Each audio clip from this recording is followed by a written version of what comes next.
Global science IQ में आप सभी लोगों का मैं हार्दिक स्वागत करती हूँ। इसी के साथ साथ आप सभी लोगों को गुड इवनिंग।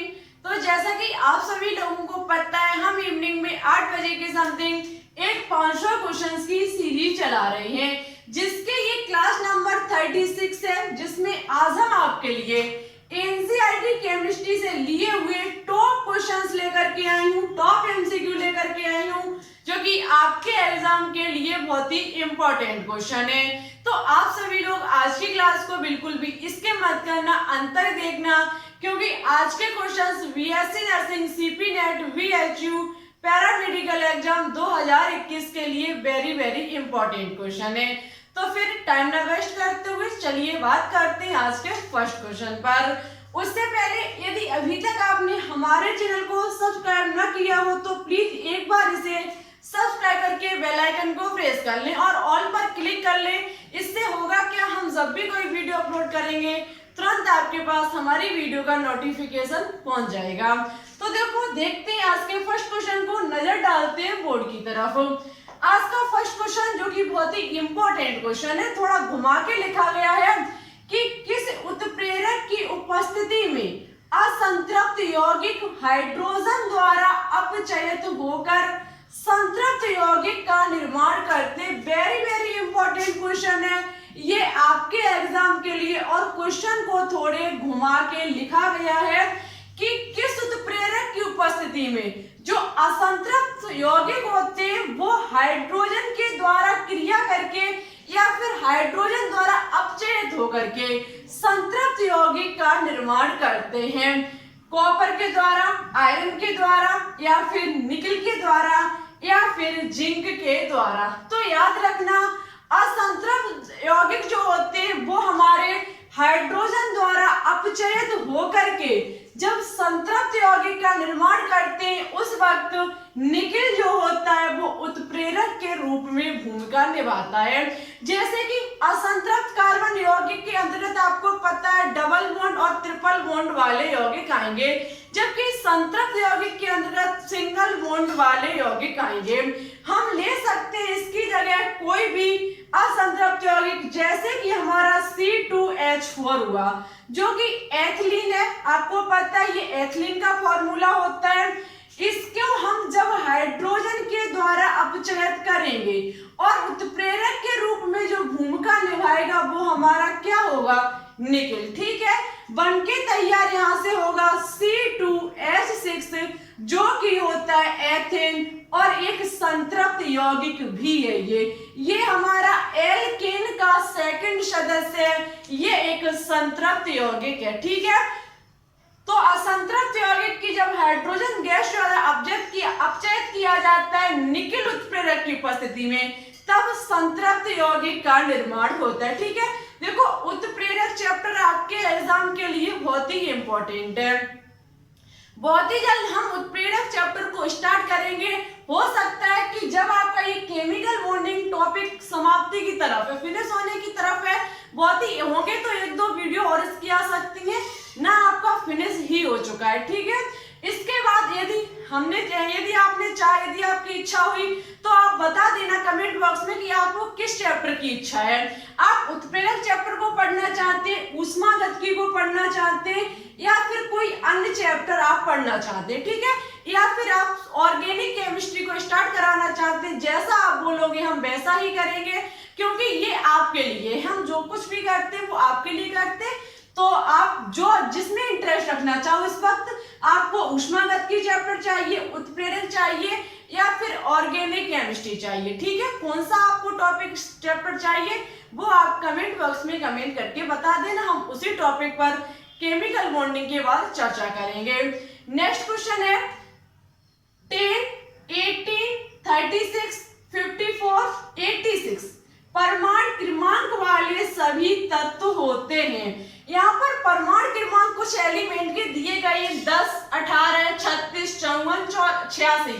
परमाणु क्रमांक वाले एलिमेंट कैसे होंगे, हल्की धातु में, अक्रिय गैसें, हैलोजन, या फिर दुर्बल मृदा धातु में। दुर्बल मृदा धातु में तो सबसे पहले आपको पता होना चाहिए कि इतने परमाणु क्रमांक किस किस एलिमेंट के होते हैं। जैसे कि सबसे पहले 10 दिया गया है, तो 10 परमाणु क्रमांक वाली हमारी नियोन अक्रिय गैस होती है। नियोन गैस का जो परमाणु क्रमांक होता है वो 10 होता है, जबकि 18 जो होता है वो आर्गन का होता है। 18 किसका होता है? आर्गन का होता है। जबकि 36 की बात की जाए तो 36 जो होता है वो क्रिप्टॉन का होता है। 36 जो होता है वो किसका होता है? क्रिप्टॉन का होता है। जबकि अब आएगा जिनोन। जिनोन का जो परमाणु क्रमांक होता है वो 54 होता है। अब बची रेडोन। रेडोन का जो परमाणु क्रमांक होता है वो 86 होता है। सबसे इंपॉर्टेंट कि आपको आधुनिक आवर्त सारणी में रखे 118 एलिमेंट के परमाणु क्रमांक, परमाणु भार और उनके प्रतीक चिन्ह पता होने चाहिए।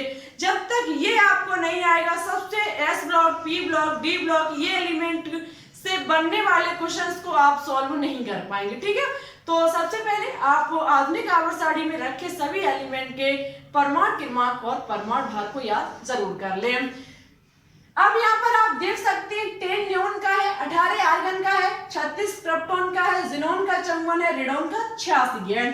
अब आपको ये पता होना चाहिए ये हमारे तत्व क्या होते हैं। हल्की धातुएं, अक्रिय गैसें, हैलोजन या फिर दुर्बल मृदा धातुएं। तो याद रखना ये हमारी होती हैं अक्रिय गैसें। आपकी वायुमंडल 6 अक्रिय गैसें आधुनिक आवर्त सारणी के अंतर्गत रखी गई हैं। इसमें एक और होती है हीलियम, जिसका परमाणु क्रमांक 2 होता है। ठीक है, यहाँ पर अक्रिय गैसें 6 जो कि समूह 18 जिसे शून्य वर्ग के नाम से जाना जाता है उसमें रखी गई है helium, neon, argon, krypton, xenon और रेडोन। ठीक है, ऑप्शन नंबर बी जो होगा वो इस क्वेश्चन का राइट आंसर होगा।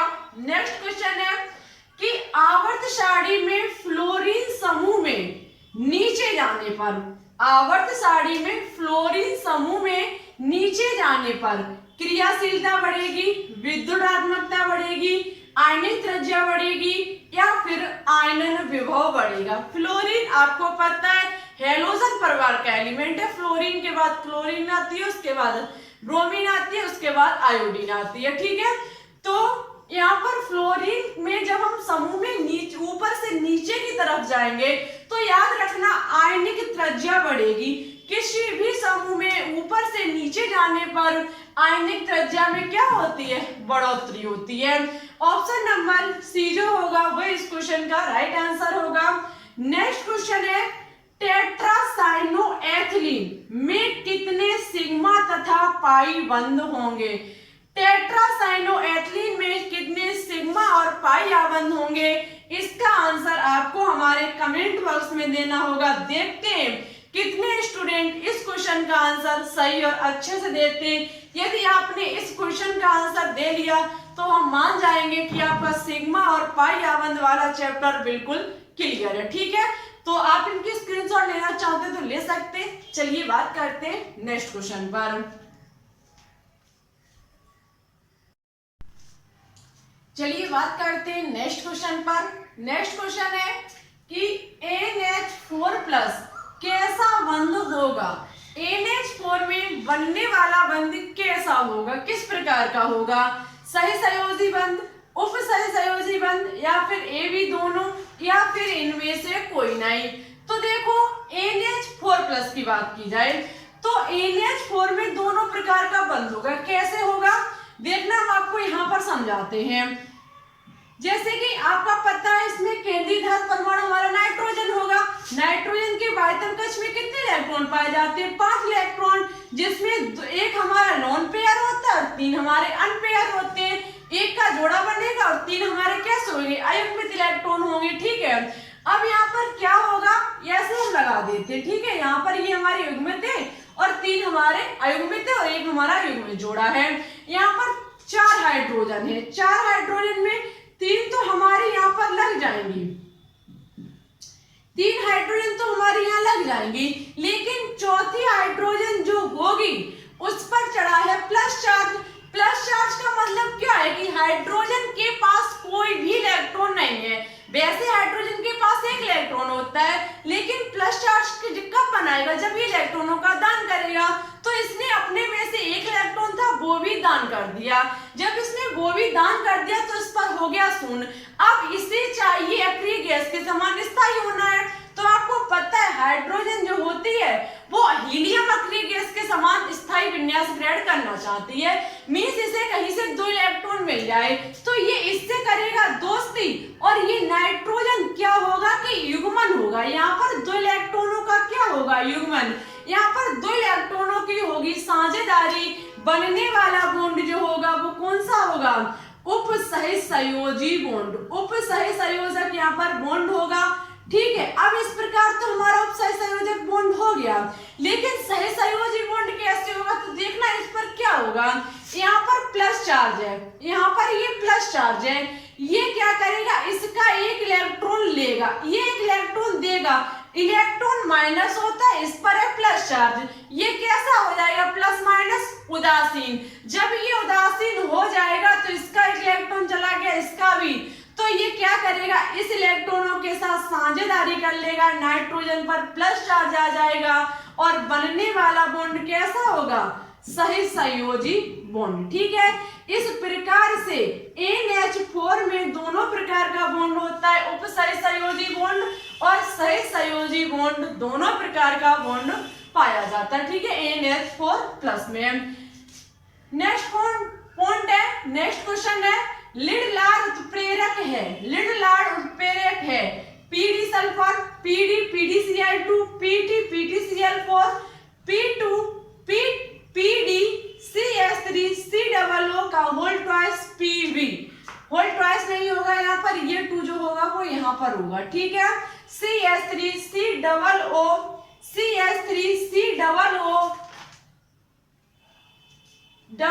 2PB।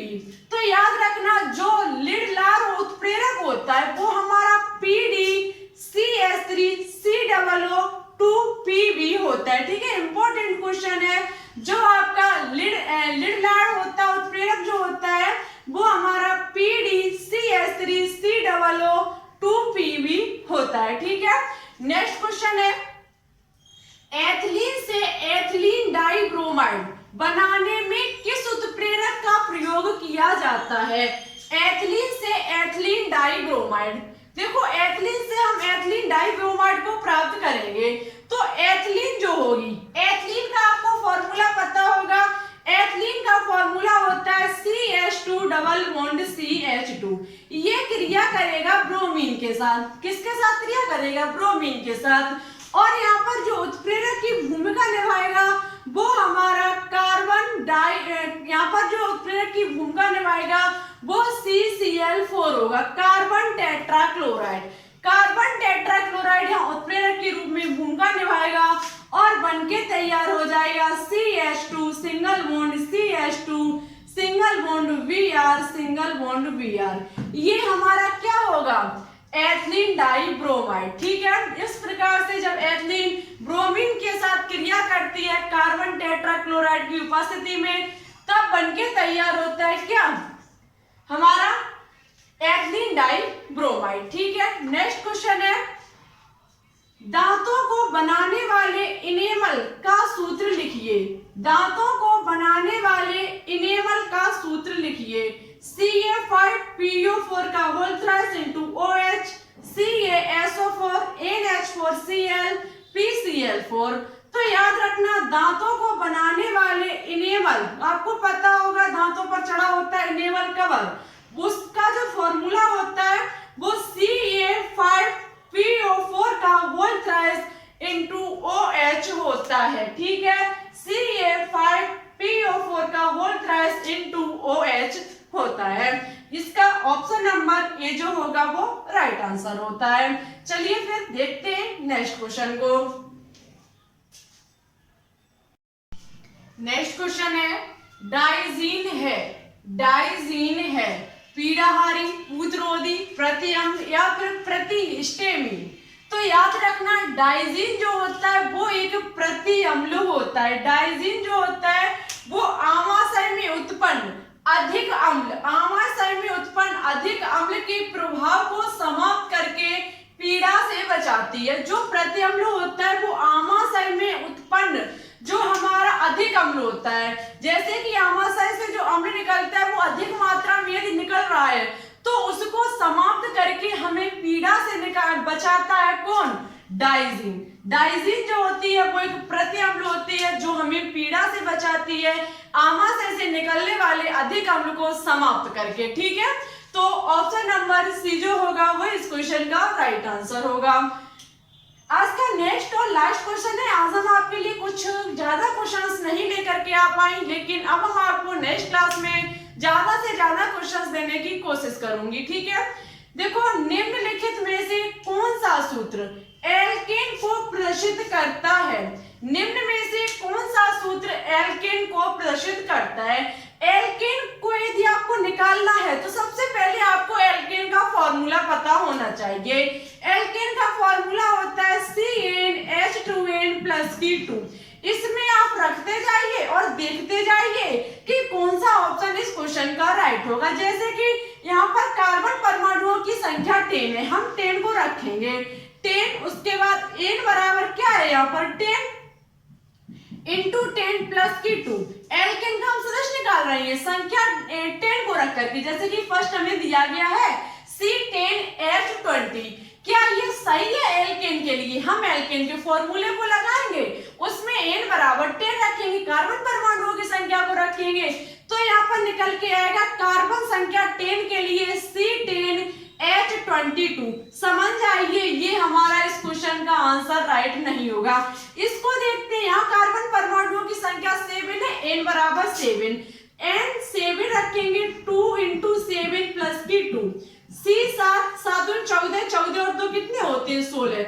ऑप्शन नंबर इसका जो बी होगा वो राइट होगा, C7H16 इस क्वेश्चन का राइट आंसर होगा। यदि कार्बन परमाणुओं की संख्या 7 रखी जाए तो हाइड्रोजन परमाणुओं की संख्या 16 ही निकल के आएगी, लेकिन यहाँ कार्बन परमाणुओं की संख्या यदि 10 रखी जाए तो हाइड्रोजन की संख्या 20 ना निकल के 22 निकल के आएगी। यहाँ पर आपको कार्बन की संख्या को देखना है, उसको रख करके देखना है कि हाइड्रोजन की संख्या एल्केन के लिए सही रखी है।